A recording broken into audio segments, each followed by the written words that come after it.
다윗 왕도 세월을 이기지는 못했습니다. 그 위대한 다윗 왕도 가는 세월을 막을 수가 없었습니다. 다윗이 이스라엘의 왕이 되기까지의 그 험난하고 드라마틱한 하나님의 인도하심을 경험한 다윗은 왕이 된 다음 어떻게 통치하셨을까요? 그리고 다른 왕들은 하나님의 백성들을 어떻게 다스렸을까요? 앞으로 열왕기서를 함께 살펴보면서 은혜를 받고자 합니다. 오늘 읽은 본문 말씀은 다급함이 느껴지는 구절입니다. 다윗 왕이 명령하여 이르되 바세바를 내 앞에 부르라 하매 그가 왕의 앞으로 들어가 그 앞에 서는지라. 왕이 누군가를 불렀다는 것은 무슨 일이 일어났다는 증거입니다. 말 한마디면 뭐든지 할 수 있는 것이 왕입니다. 그런데 왕이 급히 사람을 찾았습니다. 큰 일이 일어난 것이 틀림없습니다. 그렇습니다. 다윗 왕에게 충격적인 일이 일어났습니다. 아들 아도니아가 스스로 왕이 되고자 사람들을 모으고 반란을 일으킨 것이지요. 아니, 왕이 버젓이 살아있는데 이렇게 반란이 일어난 겁니다. 그것도 아들의 반란입니다. 우리나라 역사를 보면 폭군이나 혹은 왕의 고문 세족들이 불의를 일으킬 때 반정이 일어나잖아요. 근데 다윗도 그렇게 폭군이었기 때문에 그랬을까요? 한번 보실까요? 그런 일이 일어나기 전에 다윗의 모습을 보여주는 구절이 열왕기상 첫 절입니다. 열왕기서 첫 구절은 다윗 왕의 늙은 모습으로 시작합니다. 다윗 왕이 나이가 많아 늙으니 이불을 덮어도 따뜻하지 아니한지라. 다윗의 건강 상태, 다윗의 상황입니다. 언뜻 보기에는 건강의 상태를 보여주는 것 같지만 이 구절 속에는 많은 것이 보입니다. 일상이 상식을 넘어선 상태가 된 거지요. 이불을 덮으면 따뜻해지는 것이 상식입니다. 그런데 그렇지 않습니다. 몸이 이상하다는 말입니다. 그리고 2절부터 보면 그 이상한 모습을 해결하려고 하는데 그 모습이 당시 풍습이라고는 하지만 비정상적인 비상식적인 일도 서슴지 않고 행합니다. 다윗이 거부할 수도 있을 텐데 그렇게 하지 않습니다. 자신의 몸을 위해 그렇게 합니다. 뭘 했습니까? 그의 시종들이 왕께 아뢰되 우리 주 왕을 위하여 젊은 처녀 하나를 구하여 그로 왕을 받들어 모시게 하고 왕의 품에 누워 우리 주 왕으로 따뜻하게 하시리이다 하고. 여러분, 극히 자기중심적이고 권력의 맛에 빠진 다윗의 모습입니다. 시종들의 건의로 이루어진 일이라 하지만 비상식적인 일을 합니다. 그렇게라도 그 왕의 권위를 누리고 싶었던 걸까요? 다윗이 자신의 문제를 비상식적인 인간적인 방법으로 해결하려 합니다. 이 두 구절을 보았지만 다윗이 늙어서의 통치 모습은 하나님 없이 그냥 그렇게 살았던 것이지요. 그러다 보니 지금 이 일이 터졌습니다. 이 일이 터지자 다윗이 뭐라고 합니까? 왕이 이르되 내 생명을 모든 환난에서 구하신 여호와께서 살아계심을 두고 맹세하노라. 그나마 다행인 것은요, 다윗은 여호와 하나님을 기억합니다. 다윗의 장점이기도 한 부분이지요. 잘못을 깨닫고 곧바로 돌아오는 모습 말입니다. 다윗이 구체적으로 하나님을 고백합니다. 내 생명을 모든 환난에서 구하신 하나님이라고요. 이제야 자신의 생명을 구하신 분이, 아니 자신의 생명을 주관하시는 분이 하나님이라는 사실을 기억합니다. 다윗은 닥친 문제 앞에서 이제 하나님의 방법대로 해결을 하려고 합니다. 자신의 건강 문제를 인간적인 방법으로 해결하려고 했던 것과는 비교되지요. 30절 보십시오. 내가 이전에 이스라엘의 하나님 여호와를 가리켜 내게 맹세하여 이르기를 내 아들 솔로몬이 반드시 나를 이어 왕이 되고 나를 대신하여 내 왕위에 앉으리라 하였으니 내가 오늘 그대로 행하리라. 내가 이전에 행했던 하나님의 약속을 기억합니다. 하나님을 기억합니다. 그리고 솔로몬을 왕으로 세우겠다는 그 말씀을 기억합니다. 그리고 오늘 내가 그대로 행하리라. 이 고백을 하는 거예요. 그러니까 하나님을 기억하고 하나님의 약속을 기억하고 그 다음에 오늘 내가 그대로 행한다라고 결심하는 거죠. 참으로 믿음의 고백을 합니다. 그런데 다윗은 왜 위기가 있기 전에 그렇게 믿음으로 고백하지 않았을까요? 왕자의 반란이 있기 전에 미리 왕위 계승을 왜 하지 않았을까요? 왜 그렇게 자신의 안위를 챙기는 것에만 관심이 있었고 그과 자기의 안위를 위해서 비상식적인 일들도 행하고 말았을까요? 그리고 그런 다윗을 왜 하나님은 가만히 두신 걸까요? 여러분, 위기가 있어야 하나님을 찾게 되는 것, 이게 인간의 숙명일까요? 환난은 곧 하나님을 찾는 지름길이라는 신앙의 원칙이라도 있는 겁니까? 아니잖아요. 아닌 건 여러분도 아시잖아요. 그러니까 우리가요, 신앙생활 하면서 이상한 논리를 펼쳐서는 안 됩니다.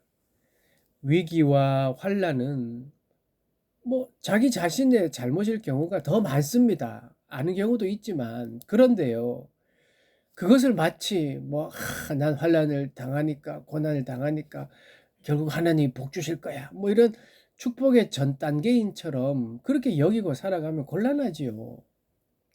환난과 위기 가운데 그 환난 위기를 그대로 두지 못하시고 하나님이 이끌어 주신 그 은혜, 그게 있는 거죠. 그게 은혜라고 하는 거죠. 회복을 위해서 환난을 주시는 게 절대 아닙니다. 하나님의 은혜로 그 위기 가운데 하나님이 함께 해 주시는 것이지요. 다윗의 위기도 마찬가지입니다. 하나님을 기억하기 위해 위기를 만드신 것이 아닙니다. 결코 아니에요. 다윗의 모습이 위기를 가져오게 했습니다. 그럼에도 불구하고 그 위기의 때에 하나님의 변함없는 보호하심의 은혜를 보여주고 있습니다. 이게 하나님의 마음인 것이지요. 아마 하나님은 다윗에게 지속적으로 계속 말씀하셨을 것입니다. 그런데 다윗은 자기 자신만 보였던 것이지요. 그러다가 자신이 굳건하고 믿었던 그런 자기만의 안전 테두리가 깨어지는 이런 통제불능한 상태가 된 거예요. 그러자 그 큰 그래서야 이제 하나님의 안전장치가 보이는 거예요. 하나님의 보호하심의 테두리가 생각난 거예요.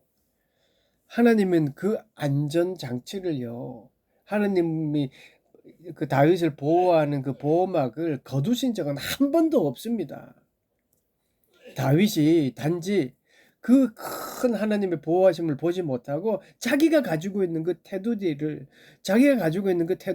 잘 만지고 있으면 든든하리라고 믿고 있었던 것 뿐이지요. 하나님의 보호하심 넓은 테두리는요, 다윗을 늘 보호하고 있었습니다. 여러분, 마찬가지 아닐까요? 우리도 내가 든든하고 안전하다고 여기는 그 어떤 테두리에 내가 집중해 있어서 하나님의 그 보호하심을 기억하지 못하는 것 말입니다.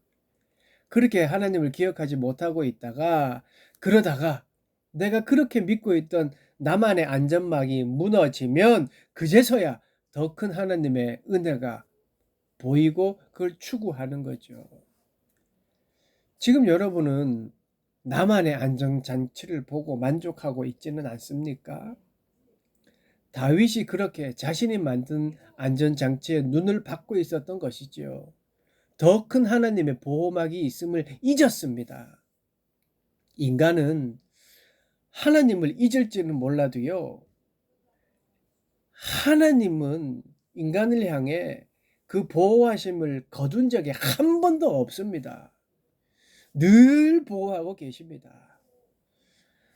다윗은 그것을 몰랐던 거고 우리도 그것을 모르고 살아가고 있는 경우가 있을 뿐인 것이죠. 다윗을 비롯한 우리 모두가 하나님의 보호하심을 잊고 살아가고 있는 그 어리석은 삶이라는 말입니다. 그럼에도 불구하고 하나님은 늘 기다리고 계십니다. 우리가 그 큰 보호막이 있다는 사실, 하나님의 보호가 있다는 그 사실을 깨닫기를 기다리고 계십니다. 다윗이 깨닫고 하나님을 기억했습니다. 하나님은 우리가 스스로 깨닫기를 기다리십니다. 하나님의 존재를 깨닫고 그분께 돌아오기를 기다리십니다. 뭐 어떤 수학 공식처럼 환난 이꼴 하나님, 뭐 환난을 통해 하나님을 찾게 만든다, 이런 뭐 공식 이런 게 있는 게 아니라는 말이죠. 아까 이야기 드렸듯이요. 하나님은 다윗이 하나님께 함께 하셨고 이끌어 주셨던 그 신앙의 기억, 그리고 하나님이 늘 보호하시고 계셨다는 그 기억을 되찾기를, 그것을 기억하기를, 그 하나님을 깨닫기를 기다리고 계셨습니다. 하나님이 고의로 위기를 조장한 것 아닙니다. 물론 우리에게도요, 뭐 고의로 그렇게 하지는 절대 않으십니다. 물론 극단적인 방법을 통해서만 하나님께 돌아오기 때문에 그렇게 하실 수도 있지만 그게 일반적이지 않다는 말입니다. 어떻게 보면 그렇게 반란의 조건이, 그 다윗의 자식이 반란의 조건이 된 것이 인간의, 그 다윗의 인간적인 모습 때문이었습니다. 나약하게 그렇게 있는데, 그죠? 그러니까 원인이 된 것이요. 그럼에도 불구하고 하나님은 다윗이 하나님을 깨닫기를 기다리고 계셨습니다. 다윗처럼 하나님과의 경험이 많은 사람은 사실 많지 않을 수도 있습니다. 다윗은 내가 이전에 라고 했던 것처럼 그의 과거는요, 하나님의 추억으로 가득했습니다. 그런 신앙의 추억은 강력한 추진력이 됩니다. 그래서 내가 신앙생활 할 때에 어떤 다른 사람들보다 그 추진력을 갖게 되는 것이요. 그리고 참 신앙의 밑거름이 됩니다. 그런데요, 거기에만 머물러 있으면 고인물이 돼요. 이 고인물 신앙, 제가 이거 말씀 주면서 만든 단어예요. 고인물 신앙. 무슨 말이냐면요, 내가 이전에 여기에만 머물러 있으면 이런 거잖아요. 내가 이전에 내가 청년 때에는 교회 청소 혼자 다 했어. 내가 젊었을 때 벽돌 날라서 교회 본당 지었잖아. 내가 이전에 혼자 100명 밥 다 했어. 내가 회장 때는 말이야. 뭐 이런 이전에, 내가 이전에 신앙이 되어 버리는 것이죠. 그러니까 이게 고인물 신앙이 되는 겁니다. 고인물이 되지 않으려면요, 그 신앙의 추억을 가지고 약한 자들에게 용기를 주고, 왜 그 경험을 내가 먼저 경험했으니까. 그리고 내가 가본 길이니까 발걸음을 맞춰서 함께 걸어가 주는 것, 이 고인물이 되지 않는 거예요. 그게 오늘 다윗이 말한 대로 오늘 그대로 행하리라. 이게 오늘 그대로 행하리라의 신앙인 거예요. 고인물의 신앙은요, 내가 이전에 어쨌다 하고 거기 머물러 있어요. 근데 오늘 그대로 행하리라는 신앙은요, 너 그대로 믿는 대로 행하는 거예요. 다윗의 위대한 점은요, 곧바로 깨달았다는 사실입니다. 다윗은 하나님을 기억하고 곧바로 행했습니다. 오늘 그대로 행하리라. 오늘 그대로 행하는 신앙이 믿음입니다. 은혜 받고 깨달았으면 오늘 그대로 행하는 겁니다. 기도해야 되겠다. 이러면요, 은혜 받았으면 기도하겠다. 은혜 받았으면 그래, 새 마음으로 다음 달부터 해야지. 이거 아니에요. 지금부터 기도하는 겁니다. 지금 시작하는 것이 믿음입니다.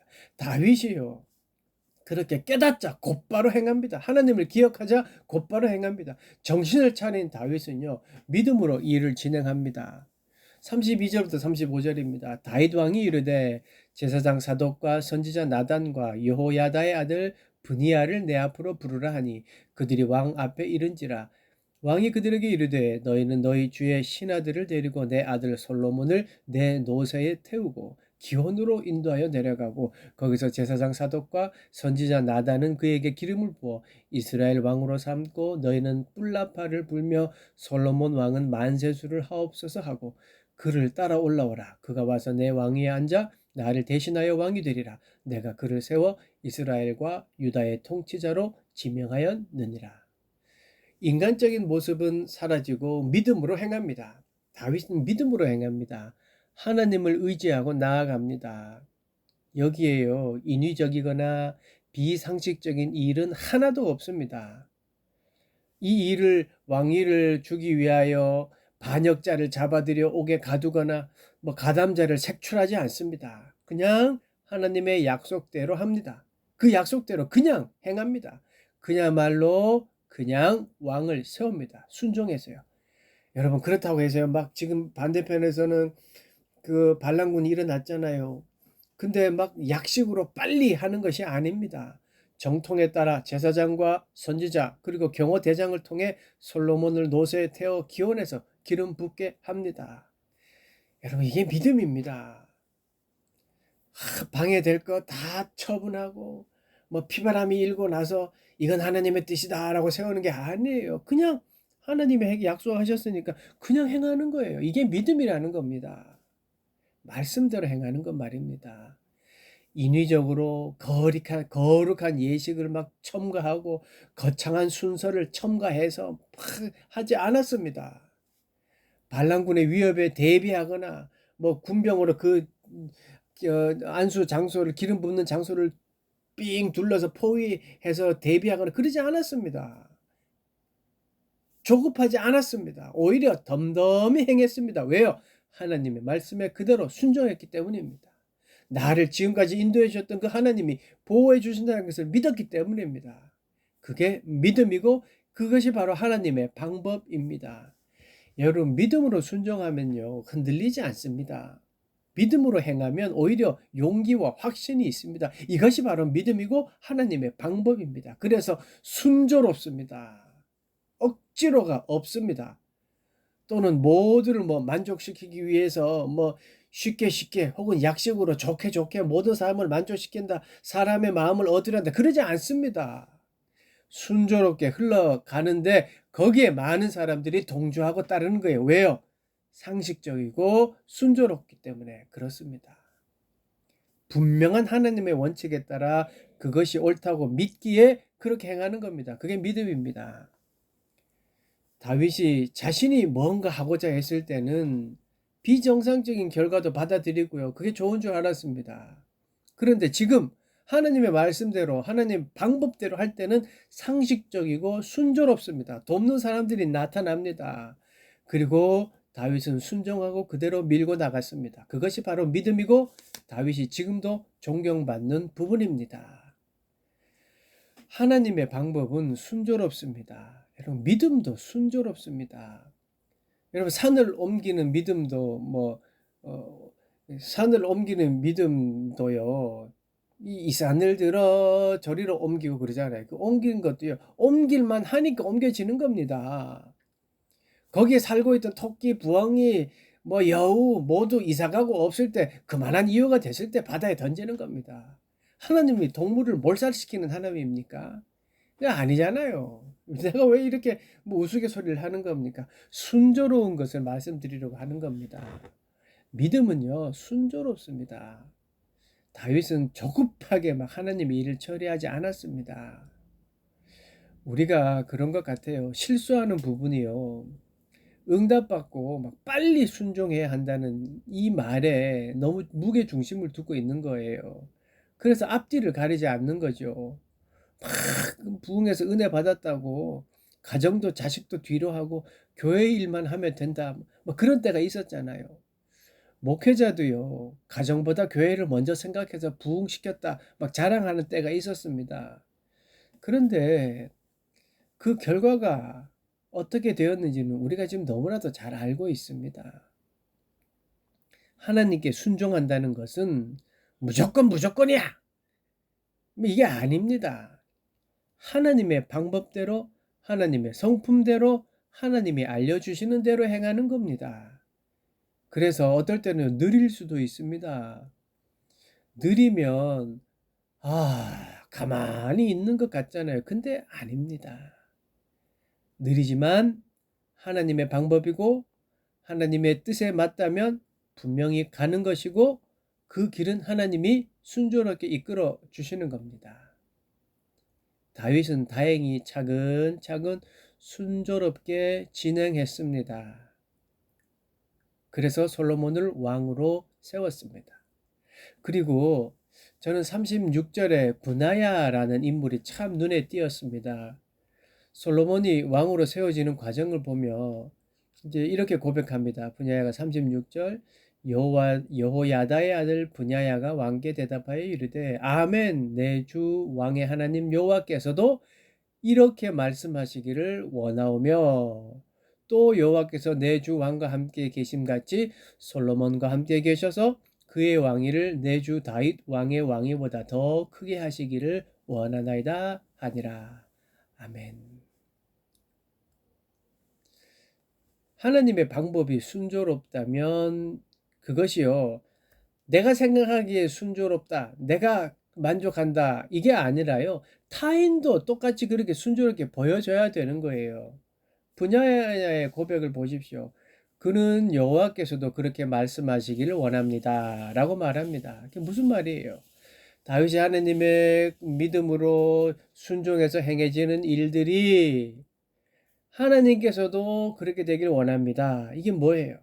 하나님이 다윗에게 말씀하셨던 그 말씀이 나에게도 그렇게 들려지고 그것이 하나님의 뜻인 줄로 나도 믿습니다 라는 고백이잖아요. 그러니까 다윗이 믿음으로 행했던 그 모습이 분야야도 상식적으로 수긍가고 하나님의 인도하심이라고 믿어진다는 고백입니다. 그렇습니다, 여러분. 믿음은요, 나만 믿어지면 되는 게 아닙니다. 하나님의 일하심은요, 뭐 어떻게 보면 제3자가 보기에도 순조로운 결과가 됩니다. 그렇게 상식적으로 일하시고 이끌어 가십니다. 여러분, 그래서 교회 공동체가 중요합니다. 내가 경험한 하나님을 함께 나누고 또 혹 내가 하나님을 곡해하고 있는 것은 아닌지 서로 나눔을 통해 점검하는 거지요. 서로 나눔이 있을 때 자기가 받은 은혜를 내 은혜가 최고다 해서 막 남에게 막 강요하고 막 그런 잘못을 범하지 않게 되는 거예요. 내가 방언 받았다고 해서 너 방언 안 받았으니까 가짜다, 뭐 이런 일이 벌어지지 않는 거예요. 본인의 은혜이고 본인의 경험을 타인에게 강요하는 거, 이게 교만이잖아요. 그것보다 더 무서운 교만은 없는 것 같아요.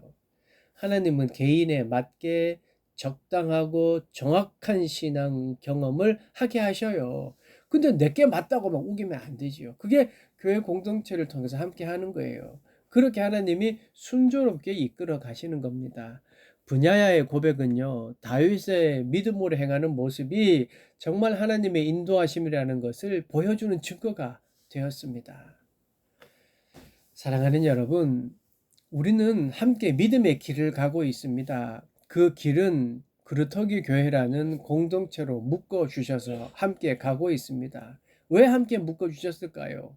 그 이유는 우리가 서로 예배하며 나누고 축복 인사하고 그렇게 하면서 하나님을 기억하기 위함입니다. 그리고 그렇게 함께 신앙하게 하기 위하여 하나님 묶어 주셨습니다. 믿음의 인도하심과 방법들은 그 하나님이 믿음으로 인도해 주시고 또 믿음으로 되어지는 방법들은요, 순조롭다는 것을 오늘 말씀을 통해서 보았습니다. 그리고 서로의 검증을 통해서 더 확고해진다는 것을 또 말씀을 통해 깨달았습니다. 우리 그루터기 성도님들이 서로가 하나님을 기억하는 존재가 되고 또 그렇게 순조롭게 믿음으로 모든 일이 이루어지고 좋은 열매들을 맺기를 원합니다. 그렇게 되기 위해서는요, 예배를 통해 하나님을 기억하고 또 서로 중보기도를 여쭙고 또 함께 축복하면서 서로가 하나님을 기억하게 되는 게, 그게 바로 믿음의 순조로운 길을 가는 길입니다. 이 시간 함께 기도하기를 원합니다. 지금 눈을 감고 함께 기도합시다. 하나님은 우리를 기다리고 계십니다.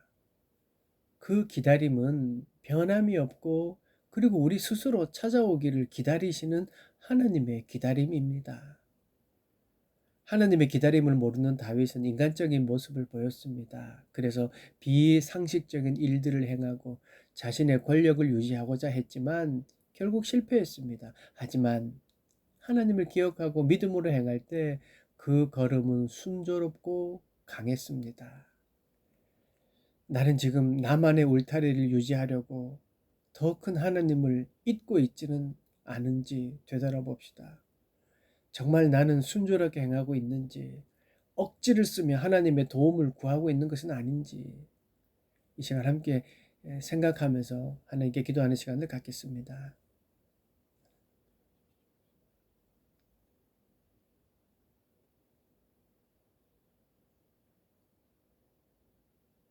하나님, 우리 모두가 순조롭고 상식적인 믿음의 길을 가는 복이 우리 그루터기 교회와 우리 모두에게 임하는 은혜를 내려주시옵소서.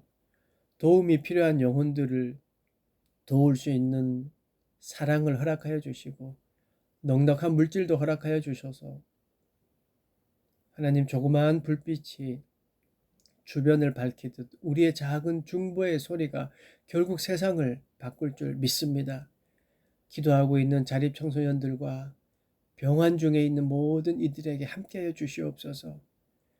그래서 또한 우리 한 주의 삶이 하나님을 기억하는 그런 삶을 살아가는 우리 모두가 되도록 축복하시고 인도하여 주시옵소서. 예수님의 이름으로 기도드리옵나이다. 아멘.